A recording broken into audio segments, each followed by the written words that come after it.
How's it, guys? I really hate when guys on YouTube are like, we're just going to do this quickly and we're going to make this tool, we're going to do that, you can do it yourself. And then they come with their laser cutter and steel press and bender and everything, stuff you don't have at home. Done a lot of corrugated sleeving going onto cable, and this is the best solution. As you can see, it's been worn out. All this is quite simply is a triangle cut out from a 20-litre paint lid, and then I heated it up. You can see you must have a bit of a lip there. So you sort of draw this, bend that over.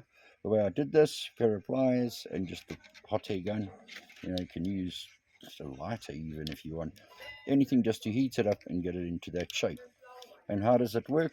Very simple.